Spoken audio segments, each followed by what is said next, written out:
Keisha Monroe stood at the bus stop on 79th and Cottage Grove, her arms wrapped tightly around the faded tote bag pressed to her chest. Her breath fogged in the sharp morning air, each exhale vanishing into the frozen sky like forgotten dreams. She shifted her weight from one boot to the other, trying to keep warm as snowflakes tumbled gently over the cracked concrete and graffitied walls of Southside Chicago.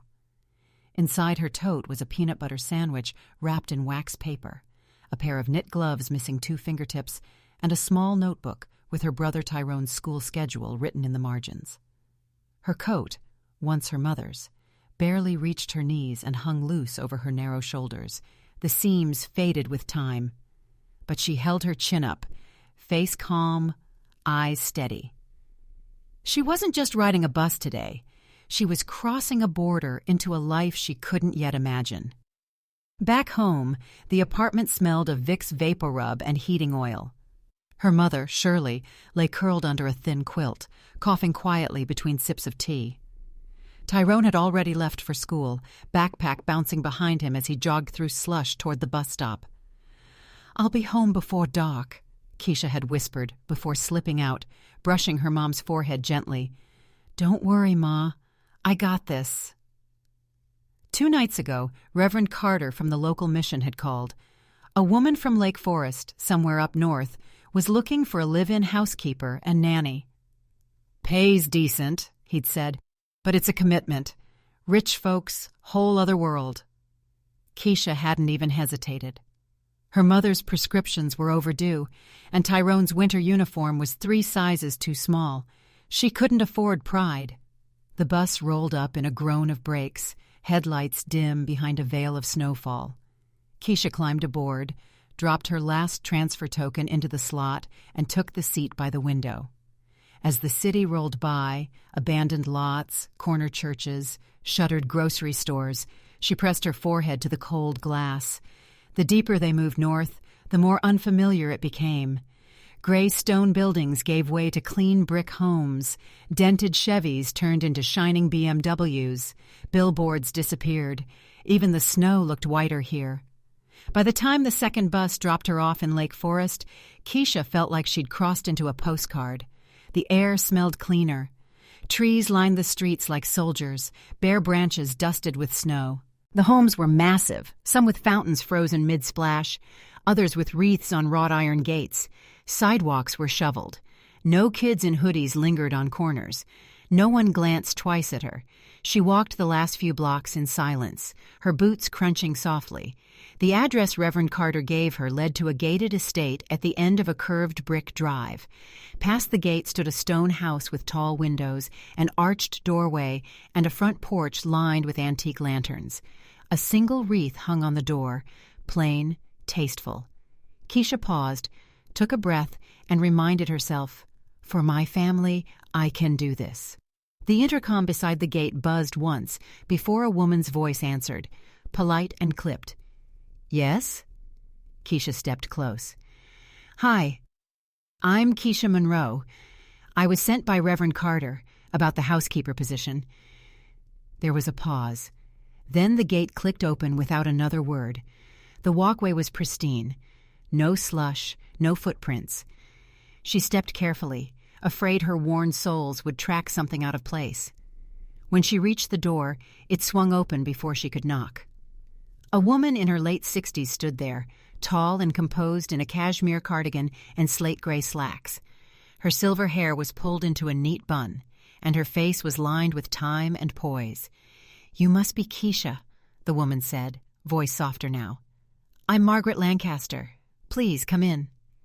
Keisha nodded, wiping her boots quickly on the mat before stepping inside. The warmth hit her first. Then the smell, cedar, faint lavender, and something expensive she couldn't name. The floors gleamed, reflecting the light from the chandelier above. Everything looked like it had been touched once and then never again. The silence felt thick, intentional. Margaret led her through a wide foyer, her heels tapping softly. "The position includes full board, your own room, and a modest salary. You'll be responsible for housekeeping and helping with my grandson, Elliot. He's 4. His mother passed last year. My son, Henry is particular about routines. Keisha nodded, though her stomach tightened. She didn't know much about rich people, but particular never sounded friendly. Margaret paused near a tall set of double doors. "Would you like some tea before we start?" "No, thank you, ma'am. I'm ready." The doors creaked open, revealing a living room the size of Keisha's entire apartment. Floor-to-ceiling windows overlooked a snow-covered garden. A grand piano stood untouched near the corner. Shelves were lined with leather-bound books. The rug looked like something out of a museum. A man stood near the fireplace, one hand in his pocket, the other holding a coffee mug. He was tall, lean, and carried himself like someone used to owning silence. His suit was dark and tailored. His face, sharp and composed, didn't shift when he saw her. "Henry," Margaret said, gesturing, "this is Keisha Monroe." He turned fully, his eyes meeting Keisha's with a gaze so cold it made her instinctively straighten her back. "You're from the South Side?" Keisha met his eyes. "Yes, sir." He said nothing for a long moment. Then, "If my mother hired you, I assume you've been vetted. I expect punctuality, discretion, and no deviations from the schedule. My son has very specific needs. Any questions?" Keisha swallowed. "Just one. What's Elliot like?" Henry's expression tightened. "Quiet." That was all. Margaret placed a hand gently on Keisha's shoulder. "You'll do fine, dear. Come, I'll show you your room." As Keisha followed her down the hallway, she felt Henry's eyes on her back, measuring, distant, unwelcoming. Still, she didn't lower her gaze. She had crossed cities, fear, and pride to get here. She wouldn't let silence break her. The guest wing was quiet. Margaret opened a white door into a modest bedroom, clean, with a single bed, a writing desk, and a window overlooking the garden. It was the nicest room Keisha had ever had. "There's a small bathroom through there," Margaret said. "Dinner is at 6. Henry insists on routine. You'll meet Elliot properly tomorrow. He takes time to warm up." "Thank you, Mrs. Lancaster." "Just Margaret, please. And Keisha?" "Yes?" Margaret smiled faintly. "You have kind eyes. Don't lose that in this house." Left alone, Keisha sat on the bed and pulled the curtains aside. Outside, the garden was buried in white, the trees motionless in the wind. She thought of her mother's cough, Tyrone's textbooks, the empty fridge back home. She whispered to herself, like a quiet prayer, "I can do this. For them, I will do this." She unpacked the little she had, a toothbrush, 2 blouses, a comb, and a photo of her family folded into a paperback. Everything else she carried was invisible: grit, hope, and the kind of love that doesn't make noise but never fades. Down the hall, a grandfather clock chimed softly. Somewhere behind a closed door, a child stirred. And at the edge of the warm, silent house, Keisha Monroe took her first deep breath in this new life, unaware of just how much she would change everything around her. Henry Lancaster believed in order. Not peace, not joy, not even happiness, just order. Routine was the only thing that made sense after chaos shattered his world.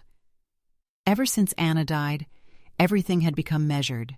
The time he rose, the temperature of his coffee, the precise silence he demanded throughout the house. Even Elliot's bedtime stories were pre-selected, laminated, and rotated weekly. There were no surprises in Henry Lancaster's home, and that was exactly how he liked it.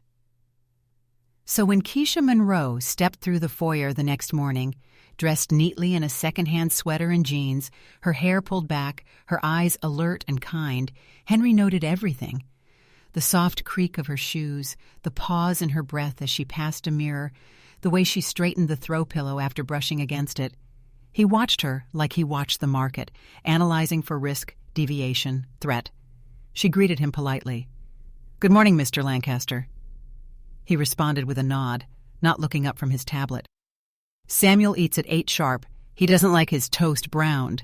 Peanut butter, not jelly. No milk. His clothes are laid out. Don't change them. He doesn't like loud voices. He doesn't like new people. And he doesn't speak. Keisha blinked once, absorbing each rule. Understood. Margaret appeared behind her, carrying a small tray of vitamins. I'll take care of breakfast today. Keisha, you can start by familiarizing yourself with the house. She turned to her son. Henry, you might consider letting her meet Elliot sooner rather than later. Henry didn't answer. Instead, he closed the tablet and rose from the stool. His movements were crisp, efficient, rehearsed. Follow the rules, he said, then exited the kitchen without a glance. Keisha stood in silence, then looked to Margaret, who only sighed. He's not unkind, dear. He's just broken in ways he doesn't know how to fix. The house stretched in all directions, long, echoing hallways with polished floors and abstract paintings in black frames.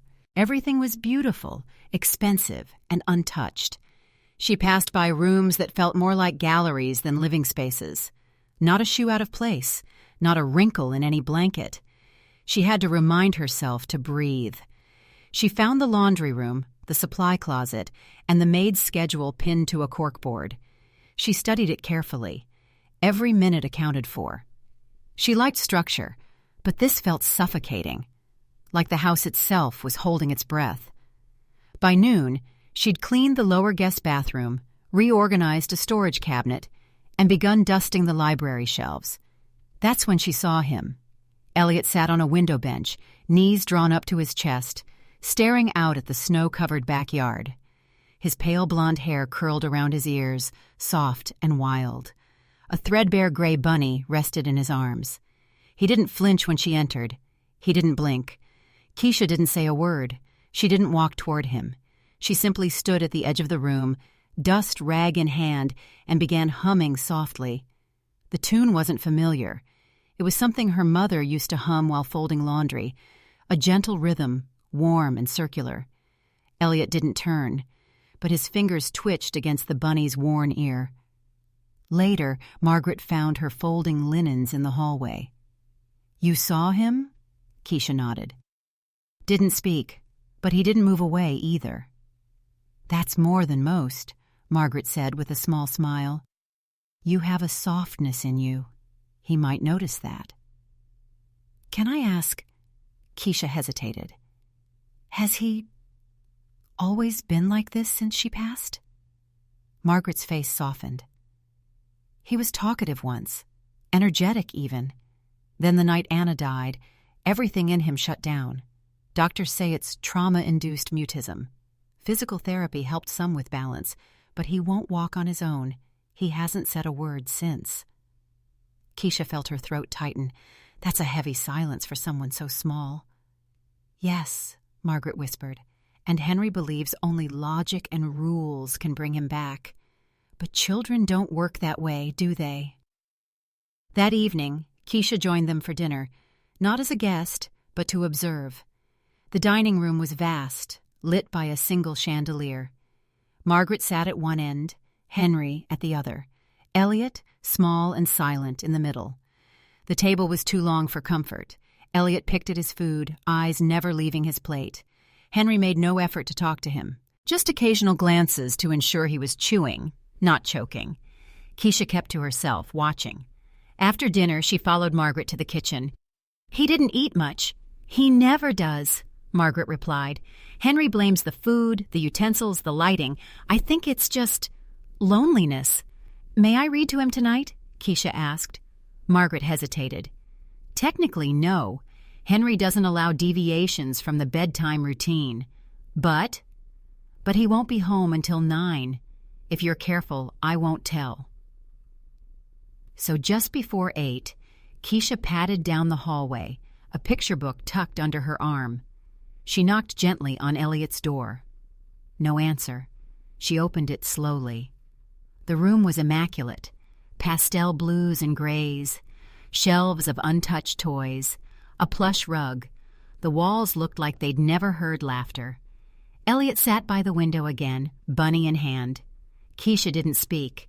She sat down on the rug, far enough to not intrude, close enough to share space.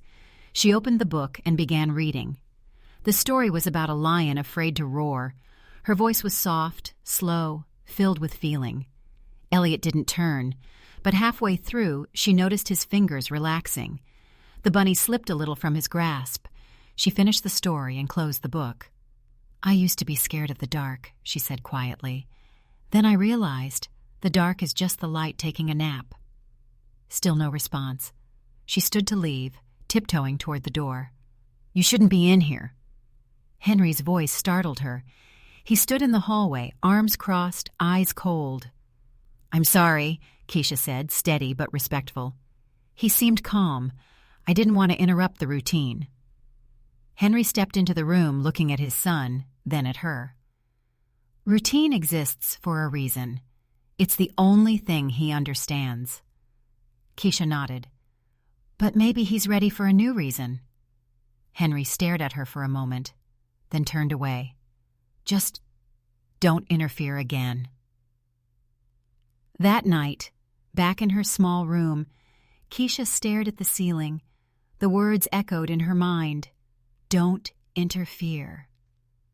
But how could she not, when silence filled this house like a slow-moving flood?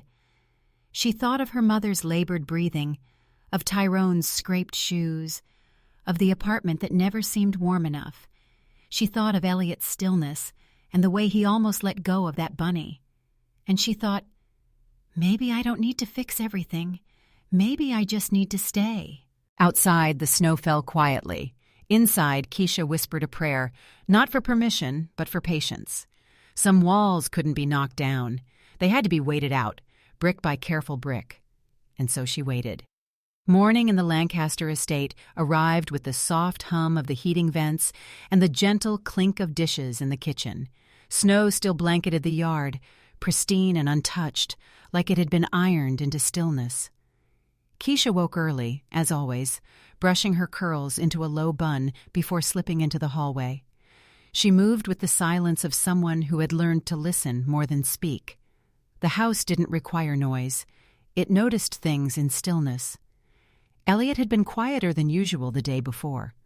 Not that he ever spoke, but even his usual patterns, window gazing, bunny clutching, subtle shifts in posture, had been muted. Keisha sensed it, like a rhythm falling out of step. Something in him was folding inward again. She couldn't explain why, but that morning, while she prepared the breakfast tray, she slipped a small item into her apron pocket, a faded green hand puppet shaped like a dinosaur. She had found it weeks ago at a flea market near her church, a silly, floppy thing with one button eye and a threadbare tail. Something about it had made her smile, and she'd bought it for $2, thinking maybe one day it could help. Maybe that day was today. When she entered Elliot's room, she found him in his usual spot by the window, bunny in arms, eyes fixed on the falling snow. His sweater was too big again, the sleeves hiding his hands. The light from the window cast soft shadows across his face, and he looked like a boy carved from silence. Keisha didn't speak. Instead, she sat cross-legged on the rug a safe distance away. From her pocket, she pulled the puppet and slipped it onto her hand. "Good morning, Elliot," she said in a deep, silly voice. The dinosaur's floppy head bobbed forward. "My name's Marvin. I'm here for story time, but I'm very clumsy." She let Marvin fall sideways, his arms flopping. "Oof!" Elliot didn't turn. Keisha tried again. "Once upon a time," Marvin said, "there was a dinosaur who tried to do ballet, but he had short arms and kept falling into the soup." She made Marvin spin, flail, and fall dramatically to the rug, landing face down with an exaggerated, "Ow, my nose!" even though he had none. Then, for just a moment, a sound broke the air. A tiny, barely there puff of breath. Keisha froze. Elliot's shoulders shifted. His lips trembled slightly. His arms still held the bunny, but his eyes... He was smiling. It wasn't wide. It wasn't loud. But it was real. Encouraged, Keisha continued. Marvin attempted to ride a bicycle, only to fall into a pile of invisible jelly beans. "Slippery little guys!" he exclaimed. She made the puppet flail, fall, and bounce off her knee. And then it happened. A soft giggle. It slipped from Elliot like a bubble breaking free. His head tilted, eyes wide with surprise at himself. Then another giggle came, fuller this time, his shoulders shaking gently. Keisha's throat tightened. She didn't laugh with him, didn't want to startle the magic. She just kept Marvin dancing, tripping, tumbling. When Marvin finally bowed and fell flat again, Elliot let out a genuine chuckle that lit the entire room. It echoed off the quiet walls like a bell that hadn't rung in years. And from the hallway someone heard it. Henry Lancaster stood just beyond the doorway, one hand braced against the frame. He'd been on his way to check Elliot's progress reports when he heard the soft, unfamiliar sound of his son's laughter. He didn't enter. He didn't speak. He simply stood there, heart in his throat, listening to the kind of sound he had given up hoping for. Later, as Keisha stepped out of the room, carefully closing the door behind her, she nearly bumped into him. "Oh, Mr. Lancaster." Henry stared at her, expression unreadable. "What was that?" She didn't pretend not to understand. "He laughed." Henry's brow furrowed. "How?" "Puppet. Story. No rules," she said gently. He was silent for a long time. Then, in a voice stripped of its usual authority, he said, "It doesn't mean anything." Keisha didn't flinch. "Maybe. Or maybe it means everything." She left him standing there, unsure of how to reply. That evening, over dinner, Henry watched Elliot more closely than usual. The boy didn't speak, didn't laugh again, but his eyes followed Keisha. Once, when she reached for the water pitcher, he shifted slightly, as if to help, before remembering himself. Henry noticed it all, and it unsettled him. Later in the kitchen, he approached Keisha. "No more puppets." She turned, surprised. "Why?" "Because we don't want to confuse him. Progress must be measured, controlled." "With respect," she said, her voice calm but firm, "you can't measure a child's heart with a checklist." Henry's jaw tensed. "You work here, Ms. Monroe. You follow the program." "I work here," she agreed, "but I also see him, and he's more than a routine." He didn't answer.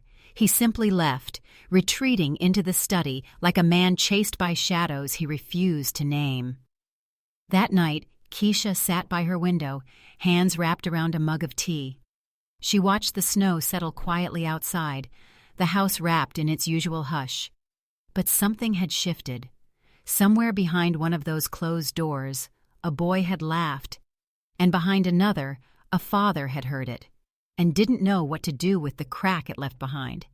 Keisha closed her eyes and whispered, "If no one stays by his side, who will bring him back?" She didn't know all the answers, but she knew this. The first wall had cracked, and once something begins to crack, light finds a way in. Snow days had a way of stretching time in the Lancaster household. Hours passed in a hush, muffled by thick carpets and thicker rules. Even laughter, when it came, felt like it had to tiptoe through the hallways. After that morning of giggles, the days that followed felt heavier, not colder, just quieter. Henry Lancaster grew more rigid, retreating into his office with even greater frequency. Elliot, too, seemed unsure of what had happened, like his laughter had startled him more than anyone. He didn't laugh again. Not that week. But he watched Keisha more often now, from the corner of his eye, from behind the bunny's ears. When she folded laundry or watered the plants near his window, he didn't move toward her, but he didn't move away either. One afternoon, Keisha found herself humming in the kitchen. A soft, wandering tune from her childhood, a lullaby her grandmother used to sing while peeling apples. The words had long since escaped her, but the melody remained like breath. She didn't realize she was being watched until she turned to grab the tea canister and found Elliot standing at the doorway, silent, barefoot. He didn't say anything, just looked at her, blinking. She offered a small smile. "Hey, sunshine." He didn't reply, but his head tilted slightly. Curiosity, not fear. Keisha crouched slowly, staying at his eye level. "I was just making tea. You want to help?" Elliot shifted his weight, then took a small step forward. One hand still clutched the bunny, but the other, it hovered, uncertain. She didn't press. She simply placed a spoon on the counter, halfway between them. "If you stir gently, the honey melts better," she said. Elliot blinked again. Then, without a word, he padded forward and picked up the spoon. It was clumsy. The spoon bumped the side of the mug, nearly tipped it. But Keisha didn't correct him. She just nodded with soft approval. "Perfect," she whispered. And for the first time, Elliot glanced at her, not past her, at her. His eyes were wide, but not scared. Then came the interruption. Henry entered the kitchen, phone pressed to his ear, voice low and tense. When he saw Elliot, his expression hardened. "Elliot," he said sharply, "you shouldn't be in here." The boy flinched. Keisha stood quickly. "He's fine. He was helping." Henry ended the call without saying goodbye. "This isn't part of his schedule," he snapped. "There's therapy in 15 minutes. "He was connecting," she replied calmly. "You should have seen him. He reached out." Henry's jaw clenched. Emotional indulgence isn't progress. Keisha's gaze sharpened. "It's the only kind that lasts." The silence between them was thick. Then Elliot made a soft sound, a breath, barely audible. Both adults turned. He was looking at Keisha, not Henry. His mouth opened slightly, then closed. No words came, but something deeper flickered in his expression, as if his silence was no longer just absence. It was choice, maybe even resistance. That night, Keisha sat by her window again, this time with her coat still on. The chill didn't bother her. She was thinking about Elliot, about Henry, about the walls between them. She wasn't here to break rules just to be rebellious. She was here for a boy who had lived too long inside a cage made of grief. But the cage wasn't just his. It belonged to Henry too, and unless something changed, it would tighten around both of them. The next morning, Keisha did something unplanned. She brought a storybook, not one from the approved shelf, but a tattered copy of The Snowy Day by Ezra Jack Keats. She'd found it at a second-hand store, the pages slightly warped from past readings. It was a quiet book, simple. A little boy walking through snow. No trauma, no magic, just wonder. She read it aloud near the window while Elliot watched the snowfall. At first he didn't respond, but when she reached the part about Peter dragging his feet to make tracks, Elliot turned his head. Just slightly. He looked at her, then the window, then his own small feet. Later that day, when Henry passed by the playroom, he found Elliot by the glass, using one finger to trace a line on the foggy pane, like he was making footprints of his own. Henry didn't say anything. He just stood there, unsure of what he was witnessing. That evening, as Keisha prepared to leave for her room, Mrs. Lancaster intercepted her in the hallway. "You're doing more than cleaning, aren't you?" the woman asked quietly. Keisha hesitated. "He needs more than a clean floor." Mrs. Lancaster nodded. "Then keep going." It was the first blessing she'd received in that house, and it made her heart ache more than she expected. The next day, Keisha found the puppet again. She didn't mean to use it, but Elliot saw it in her pocket and for the first time pointed. A tiny motion. Her breath caught. "You want Marvin?" Elliot nodded. Just once. She slipped it on, gave a dramatic bow. "Your dinosaur awaits, sir." And then, with deliberate care, she let Marvin trip over a pillow. "Ouch! My tailbone!" Elliot giggled. A full, unguarded giggle. In the hallway, Henry paused. He didn't go in. He just listened again. Then, quietly, he walked away, faster than usual, into his study, closed the door. Inside, he sat at his desk, stared at an untouched spreadsheet, and whispered to no one. "What am I so afraid of?" But he already knew. He wasn't afraid of losing control. He was afraid of losing again. The house was quieter than usual. It wasn't the hush of peace, but of tension, like the kind that settles before a storm, when the wind forgets how to move and even the clocks tick slower. Keisha felt it in her bones the moment she stepped into the living room. Henry was already there, sitting but not resting, staring at the dark fireplace as if it might suddenly speak. Elliot wasn't in sight. Neither was Mrs. Lancaster. Something had shifted. "Morning," Keisha said gently. No reply. Just the slight twitch of his jaw as if words were forming but refusing to arrive. She moved past him toward the kitchen, keeping her pace slow. Careful. She didn't want to trigger whatever quiet war he was fighting inside. Then his voice came. "You're overstepping." It wasn't loud, but it hit like a slammed door. Keisha paused, turned. "Overstepping?" He nodded once. "You weren't hired to be a therapist or a savior." "I didn't claim either. But you're acting like one." The accusation hung in the air like dust in sunlight, unsettled, heavy. Keisha met his gaze. "And you're acting like the silence is helping him." Henry stood, slowly, every movement deliberate. "Do you think I don't want what's best for my son?" he asked, quieter now. "I think you're scared of what that might actually look like," she said. Not unkindly. He didn't respond, because she wasn't wrong. That afternoon, Elliot refused lunch. He didn't cry or tantrum, just sat by the window, knees drawn to his chest, bunny clutched tight. Keisha tried coaxing him.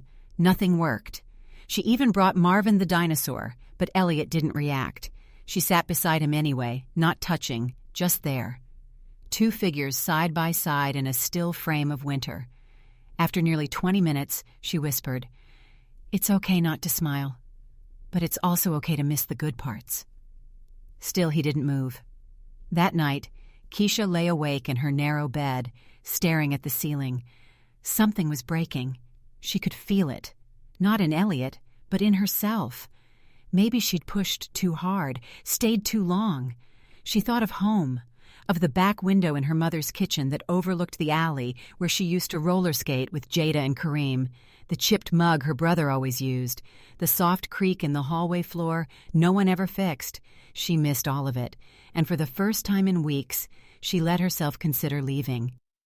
The next morning, the sky cracked with lightning, rare for winter, but fitting.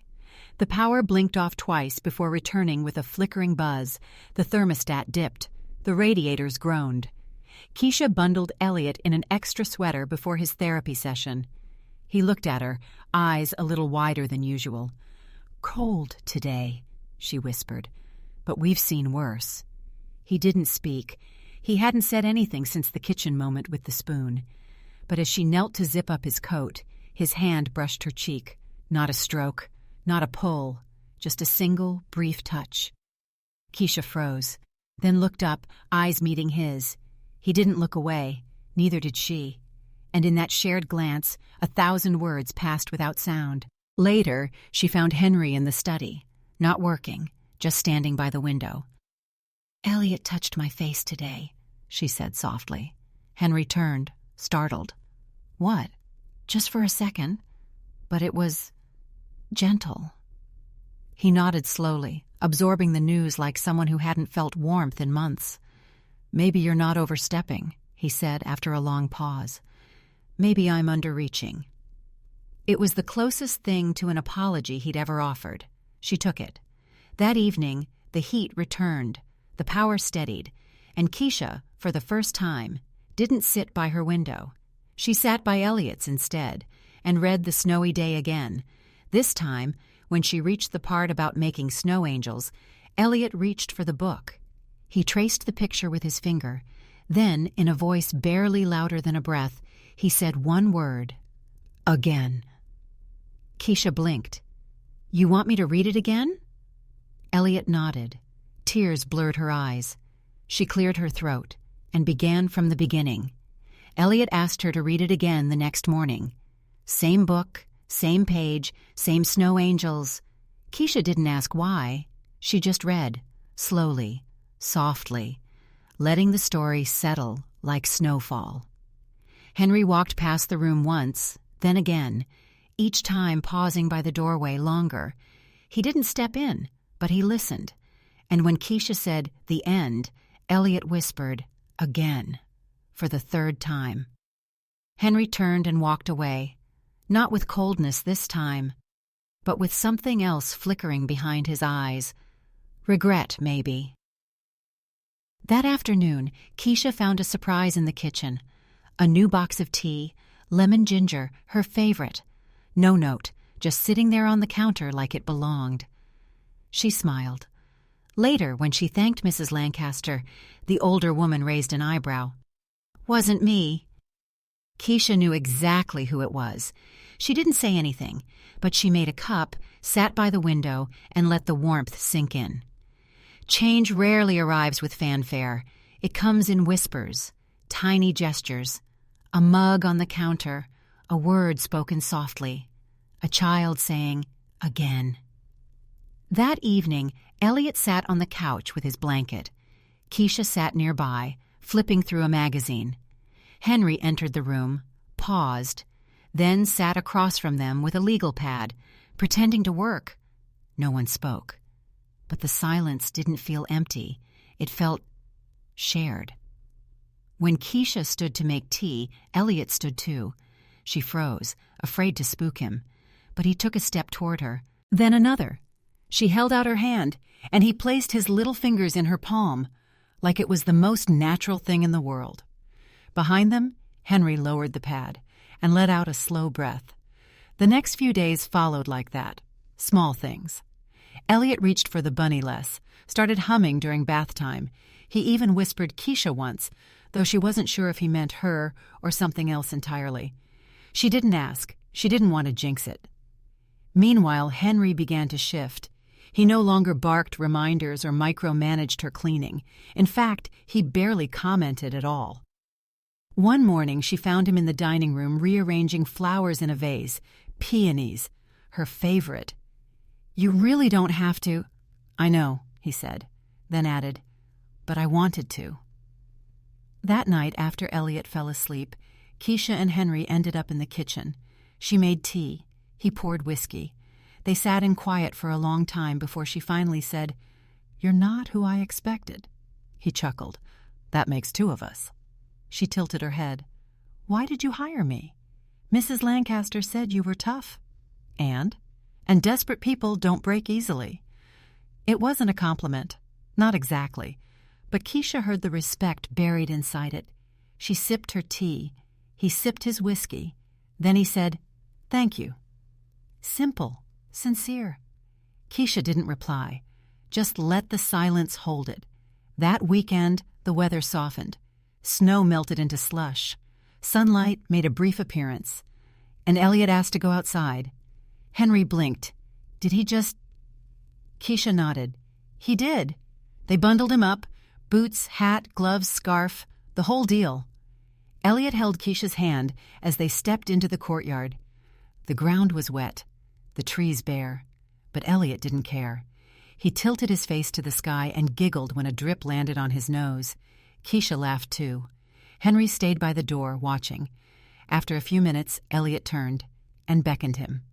Just a small wave, but it held power. Henry stepped forward, slowly, unsure. Then Elliot took both their hands and stood between them, not speaking, just standing. 3 figures in the winter sun, and for the first time in a long, long time, Henry smiled, a real one, not for show, not forced, just real. It happened on a Tuesday, late afternoon. Rain tapped against the windows like soft knuckles. Keisha sat on the rug with Elliot, flipping through picture cards, animals, colors, letters. He wasn't really engaging, but he stayed beside her, knees touching, eyes curious. Then she held up a card, a simple one, a yellow duck. Elliot blinked, looked at the card, then looked at her, and whispered, clearer than he ever had, "Duck." Keisha froze. She wasn't sure she heard right, so she held it up again. "Duck," he said, firmer this time. She gasped, "Yes, baby, yes!" Tears filled her eyes before she even realized it. Elliot smiled, just a little, But it was there, a real smile. Keisha scooped him into her arms, hugging him tightly, whispering praise and disbelief and joy all at once. "Duck," he repeated, then giggled into her shoulder. Behind them, Henry stood in the hallway. He didn't say anything, but his hand reached for the wall, gripping it lightly like he needed something to hold on to. Later that night, after Elliot was asleep, Henry stood by the living room window. Rain still fell, steady now, soaking the city in silver. Keisha approached, hesitant. She still felt the moment in her chest, the way Elliot had looked at her, trusted her. "You okay?" she asked. Henry nodded slowly. "He spoke. He did. I didn't think I'd ever hear that again." Keisha moved closer. "He's trying. He wants to come back." Henry exhaled, long and heavy. "I thought if I could control everything, keep everything perfect, I could keep him safe. But I was wrong." Keisha didn't respond. She didn't need to. He continued. "After my wife died, I just froze. I couldn't breathe, couldn't think. And Elliot, he needed warmth, and I gave him rules." "You were grieving?" "No," Henry said. "I was hiding." A long pause. Then quietly, "You know what's worse than losing someone?" Keisha shook her head, not knowing if your child blames you for it. Her chest ached. She reached out, gently touched his arm. "He doesn't blame you," she whispered. "He just needed someone to stay." Henry looked at her, really looked at her, like he hadn't let himself do before. "I don't know how to fix it," he said, "but I want to try." Keisha smiled softly. "That's all he needs." For a moment, neither of them moved. Then Henry did something unexpected. He took her hand, not forcefully, not romantically, just human, tired, grateful. Keisha let him. Outside, the rain softened. Inside, something else did too. The next morning, Keisha found Henry already up, making pancakes. They were slightly burnt, lopsided, but he tried. Elliot giggled when he saw them. "Duck!" he said again, pointing to the butter shaped like one. Henry laughed, actually laughed. Keisha couldn't stop smiling. The penthouse felt different, warmer, less like a museum, more like a home. Even Mrs. Lancaster noticed.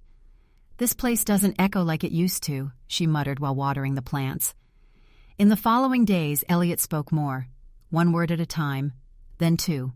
Keisha taught him please and more. Henry taught him Dad. The first time Elliot said it, Henry had to leave the room, said he had a call.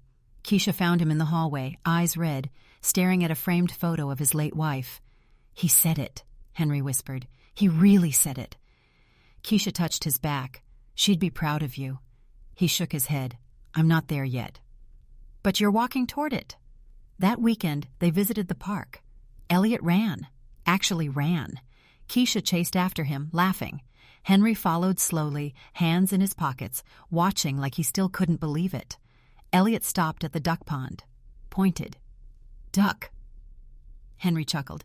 "Yeah, buddy, that's a duck." Elliot looked up at him. "Daddy." Henry froze, then knelt beside him. His hands shook as he hugged his son, and Elliot hugged him back. Keisha stood a few steps away, heart full, tears in her eyes. She didn't want to interrupt the moment, didn't want to break the magic. Later, on the walk home, Elliot held both their hands, one in each, and swung between them like he had not a care in the world. Keisha looked at Henry. He looked back. No words, just a smile. And this time, it wasn't weighed down by guilt or fear. It was light, hopeful, real. It started with a cough, barely a whisper of sound at first, just a tickle in Elliot's throat as he lay curled in bed, clutching his favorite blanket, the one Keisha had patched up twice already. She didn't think much of it. Children coughed, especially in New York's early spring, when cold winds still snuck through open windows and weather couldn't make up its mind. But by the next morning, the cough deepened. Thicker, heavier, and Elliot, normally so bright-eyed, refused to get out of bed. Keisha touched his forehead. Hot. Too hot. She called out, "Henry?" He was already in the hallway, eyes tired, worry written all over his face. One look at Elliot and he was by the bed in seconds. "He's burning up," Keisha said. Henry's hand trembled as he brushed Elliot's hair back. "Call Dr. Weiss." She already had the phone in her hand. An hour later, the pediatrician arrived. Kind eyes, calm voice. He examined Elliot gently, listened to his breathing, checked his throat. "It's a respiratory infection," he said. "Mild, but we'll keep a close eye." He left antibiotics, instructions, said to keep Elliot hydrated, comfortable, rested. Henry nodded at everything, jaw clenched. After the doctor left, the silence in the penthouse felt suffocating. Henry sat by Elliot's bedside, unmoving. Keisha brought soup, cold towels, water with lemon. Elliot barely touched anything, just whimpered, eyes glassy, cheeks flushed. Henry didn't speak much, didn't leave the room, didn't sleep. That night, Keisha found him staring at the floor near Elliot's crib, hands clasped together. "Hey," she said softly, "you should rest a little." "I can't." "Henry," his voice cracked. "Last time someone I loved got sick, they didn't come back." Keisha's chest ached. She walked over, kneeling beside him. "You're not losing him," she said. "Not this time. He has medicine. He has you. And he's strong." Henry looked at her like he wanted to believe her, but couldn't. "Every time I hear him breathe hard, I think of that night. The sirens, the blood, Anna's eyes. I couldn't help her. I was right there, and I couldn't do a damn thing." Keisha didn't try to argue. She knew that kind of pain didn't need logic. It needed space, and someone willing to hold it. So she reached for his hand, held it tightly. They sat there in the dim light, listening to Elliot's soft breathing. At 3 a.m., Elliot cried out, high-pitched, panicked. Henry bolted upright. But Keisha was already there. She scooped Elliot into her arms, cradled him close. "It's okay, baby," she whispered. "Shh, I've got you." Henry hovered, useless, terrified. Keisha held out a hand. "Get the humidifier. Add 2 drops of the eucalyptus oil." He blinked, nodded, ran. 10 minutes later, Elliot calmed. Still warm, still sick, but breathing easier. Keisha wiped his forehead with a damp cloth, sang softly. Henry sat on the edge of the bed. "Why are you so calm?" he whispered. "I'm not," she said. "I just fake it better." He smiled weakly, and for the first time that night, his shoulders loosened. Daylight came gray and quiet. Elliot finally drifted into deeper sleep. Henry made coffee, burned toast. Keisha didn't say anything, just fixed it with jam and handed him a plate. They ate in silence, exhausted. He looked at her over the rim of his mug. "You've been through this before, haven't you?" She nodded. "My brother was sick a lot growing up. My mom worked double shifts. It was just me most nights." He didn't speak, just kept watching her, then quietly said, "I'm glad you're here." Keisha looked away, her throat tightened. "Me too," she whispered. That afternoon, Elliot stirred, less hot, still weak. But when Keisha smiled at him, he managed to say, "Mama." It was barely a whisper, but both adults froze. Henry's eyes widened. Keisha blinked. "What did you say?" Elliot repeated it, clearer this time. "Mama." Henry turned slowly, looked at Keisha. She looked back. Neither of them knew what to say, what to feel. Then Henry stood, walked to the bed, sat beside Elliot, and whispered, "She's your family, buddy. It's okay." Keisha's heart cracked open, in the best way. Later, when Elliot finally napped again, Henry stood in the doorway watching Keisha tuck him in. He spoke without looking at her. "I was scared of letting anyone else in. I thought, If I trusted someone and lost them too, I wouldn't survive it. Keisha walked over, stood beside him. You don't have to survive alone. Henry turned, his eyes soft, tired, but no longer closed off. I don't want to be alone anymore. Neither did she. Henry wasn't good at apologies. Not the real kind. He could say sorry when he bumped into someone on the street. He could draft formal emails with phrases like, I regret the inconvenience. But the kind of apology that meant digging through guilt and fear, he had avoided those all his life. Until now.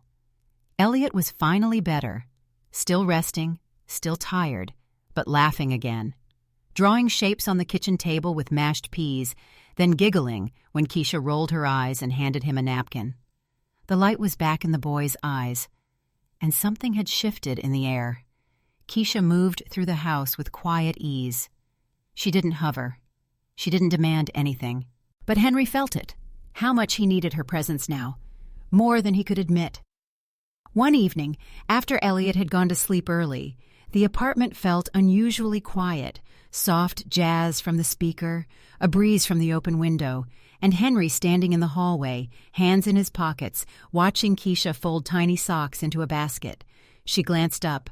Laundry's almost done. I'll be out of your way. You're not in the way, he said before he could stop himself. She paused, waited. Henry took a breath. I owe you an apology. She looked surprised. He didn't blame her. He rarely said those words. I was unfair, he continued. All those rules, all that control. I thought it was for Elliot's sake. But it was really just me, panicking. Keisha nodded slowly. I know. Her voice was calm, not judgmental. It made it harder and easier to go on. I thought if I planned everything, I could stop anything bad from happening again. But I didn't realize. He paused, swallowed. I was hurting the people I cared about most. She sat on the edge of the couch. You were scared, she said. Yes. She didn't rush him, didn't soften it with platitudes, just let the moment breathe. He took a seat beside her, close, but not too close. I was angry at the world, at myself, at Anna for leaving. And most of all, I was angry at how helpless I felt. So I built walls around me, around Elliot, and around me. He flinched, but nodded. Yes, around you too. She looked down at her hands. I almost left. I know. I packed my bag twice. His throat tightened. Why didn't you go? She looked at him then, not with anger, but with something deeper. I saw what was underneath all that coldness. The fear. The love you were too scared to show. And I saw Elliot, a boy who needed someone to stay. He was quiet. The words sat heavy between them. Then he said quietly, I'm glad you stayed. She gave a small smile. So am I. They sat there, silence stretching like a bridge, comfortable, something real.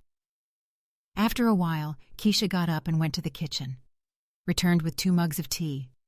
They drank quietly, and Henry, who hadn't really talked to anyone about Anna in a long time, finally did. Not the polished version, not the obituary or the photos, but the messy, raw version. She was the first person who really saw me, he said, voice low. Even when I didn't see myself. Losing her? It broke something. I didn't know how to put it back. Keisha listened, didn't interrupt, didn't try to fix it. And that, more than anything, made him feel safe. Later, she told him about her own story, her brother, her mom, the nights of scraping together rent and pretending everything was okay, how she never expected to end up in a penthouse, helping a grieving man raise his son.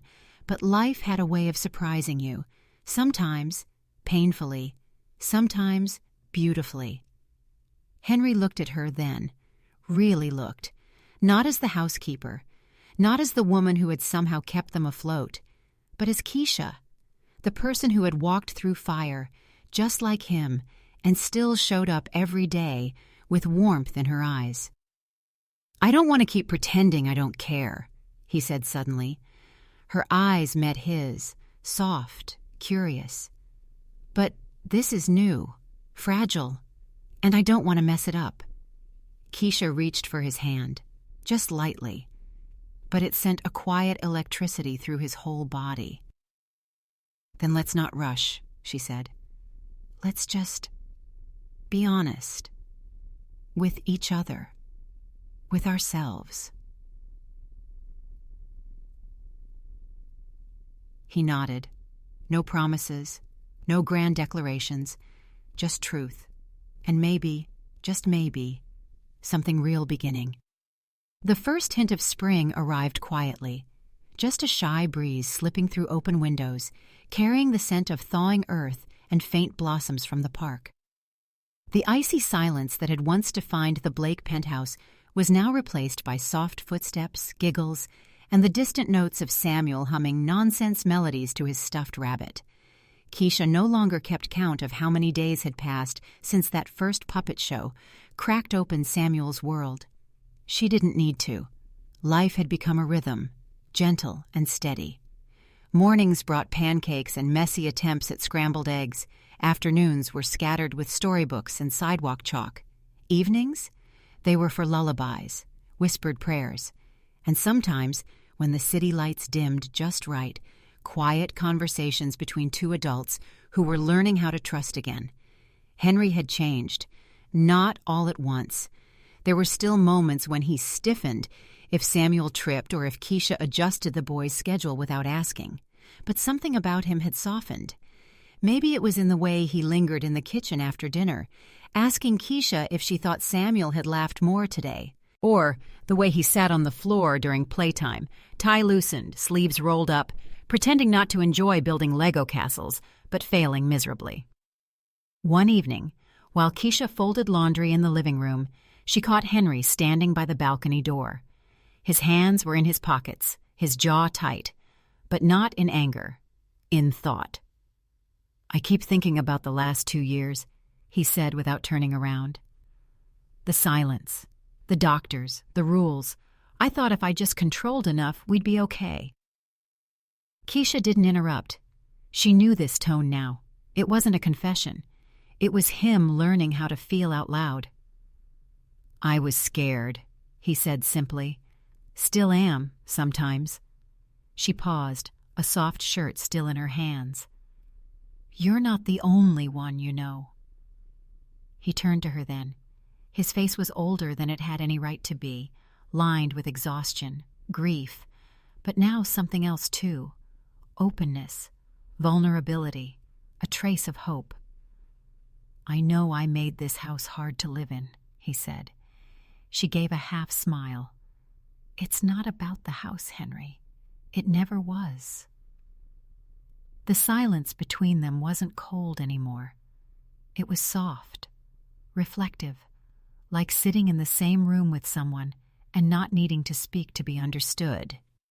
That weekend, the estate gardener invited Samuel to plant seeds in the small community garden downstairs. It was Keisha's idea, gently proposed over morning coffee, and to her surprise, Henry had agreed instantly. Samuel beamed in his tiny overalls, gripping his little watering can with both hands. Keisha crouched beside him, helping him scoop dirt. Henry stood a few steps back, hands on his knees, watching with a kind of wonder, like seeing the boy he feared was lost forever bloom right in front of him. "Look!" Samuel cried, holding up a worm-like treasure. Keisha shrieked, stumbling backward, and Henry actually laughed, loud, real, unfiltered, the kind of laugh that made Keisha blink in surprise. "Worms, Miss Keisha," he teased. "I thought nothing scared you." "I'll make an exception for things with no legs," she muttered, brushing off her jeans. That night, after Samuel had been tucked in with his usual bunny and a story about space dinosaurs, Henry found Keisha by the kitchen sink. She was rinsing dishes, music humming low from the speaker. "Hey," he said quietly. She glanced at him, tired but content. "Hey." He leaned against the counter. "I was thinking, Samuel's birthday's coming up. He wants a party, with real cake, not sugar-free, and balloons." She smiled. "Sounds like progress. Would you help me plan it?" Keisha paused, letting the water run over her hands for a beat. Then she nodded. "Yeah, of course." They stood there for a moment, two people from opposite lives, finding something like rhythm in the everyday. Not love, not yet, but something warmer than friendship, deeper than obligation. Trust. A week later, on a bright spring morning, Keisha found herself on the rooftop garden of the Blake estate, stringing up paper lanterns while Samuel darted between tables yelling about dinosaurs and pirates. Henry was setting up a table with actual juice boxes, no organic substitutions. Keisha watched him fuss over the cake placement, then laughed. "You're more nervous than the kid." He shrugged. "It's his first real party since Anna." Keisha's smile softened. She didn't speak. She didn't have to. That afternoon, neighbors, a few of Samuel's classmates from therapy, and even Mrs. Ruth from Keisha's old building showed up. There were balloons, tiny cupcakes, music, and laughter echoing across the skyline. And in the center of it all, Samuel, running, laughing, shouting, his tiny voice echoing bright and alive. As the party wound down and the sun began to dip, Keisha stood at the edge of the garden, watching Samuel chase bubbles. Henry walked up beside her, his hands tucked in his jacket pockets. "You saved him," he said, eyes fixed on his son. Keisha shook her head. "He saved himself. I was just there." He turned toward her. "You've done more than be there." Her eyes met his. The city stretched behind him, golden and glowing. "I don't know what this is," he said, "between us, but I know it's real." Keisha didn't look away. "I don't need promises, Henry, just honesty." He nodded. "Then here's the truth. I've never been more grateful for anything in my life than the day you walked into this house." The breeze lifted a curl from her cheek. She smiled. "Then don't waste it." And just like that, without a kiss, without a grand declaration, they stood there, side by side, watching the boy who had once been silent and still now danced through bubbles and sunlight. It wasn't the end of a story. It was the beginning of something honest, something new. In the quiet that followed their move to the little white house near the lavender fields, Destiny often sat on the porch in the early mornings, watching Samuel play with butterflies and blades of grass, her coffee warm in hand. What once seemed impossible had blossomed into something tender, something whole, not perfect, but real. She thought often about where she came from. The cracked sidewalks of Brooklyn, the sleepless nights folding clothes in a laundromat, the creaking floorboards of a home that barely held together. But she also remembered the strength in her mother's voice, the laughter of neighbors who had little but shared much, and the unspoken resilience passed down through generations in the Black community. Destiny never planned to change anyone's life. Not really. She just wanted to survive, to help her family, to breathe. But somehow, simply by refusing to give up, by choosing compassion over silence, her presence had begun to shift things. In Samuel's life, in Matthew's, even in her own. People often say the world doesn't change with one person, but Destiny would argue otherwise. It begins small, one kind word, one child's laugh, one hand reaching through fear. What happened inside that penthouse wasn't a miracle. It was the result of showing up again and again, even when no one else did. A truth the Black community has lived by for centuries. Today, Destiny volunteers part-time with a local youth center. She reads to children who've stopped speaking, sits with mothers who feel invisible, and offers quiet reassurance to girls who feel they don't belong in spaces that were never built for them. Not out of obligation, but because someone once needed to do the same for her. Her story, and Samuel's, and even Matthew's, is not just about healing a family. It's about the quiet power of breaking cycles. It's about what happens when you refuse to let your past define your worth, and when people from entirely different worlds dare to understand one another. And in that story, Destiny carries something larger than herself, a silent but steady hope for every forgotten child, every tired parent, every underestimated dreamer in the Black community and beyond.